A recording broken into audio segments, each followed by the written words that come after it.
ఒక కాలేజీలో ప్రిన్సిపల్ వచ్చేసి బోర్డు పైన 2+2 5 అని రాస్తాడు. అప్పుడు ఒక చిన్న పిల్లవాడైతే లేచి చెప్తాడు 2+2 5 ఎలా అయిందని. సో పిల్లాడైతే చాలా గట్టిగా అడుగుతాడు, సార్ 2+2 4 అవుతుంది కదా 5 ఎందుకు అవుతుందని. ఆ పిల్లాడు తప్ప ఆన్సర్ చెప్పడంతో అతన్ని బాగా తిట్టేసి పిల్లాడిని అయితే కూర్చోమని చెప్తాడు. అతను బాధతో కింద కూర్చుంటాడు. అప్పుడు ఇంకా స్టూడెంట్ లేచి, సార్ మీకు ఏమైనా బుద్ధి ఉందా, 2+2 4 అవుతుంది 5 ఎందుకు అవుతుంది అనగానే, నాకన్నా నీకు ఎక్కువ తెలిసేటైనా ఆపితే ఆ పిల్లాడి మీద అయితే ప్రతాపం అయితే చూపిస్తూ ఉంటాడు.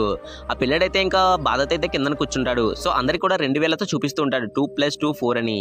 కానీ అందరు కూడా డౌట్ రావడంతో సార్ అయితే నెమ్మదిగా అయితే బయటకైతే వెళ్ళిపోతాడు.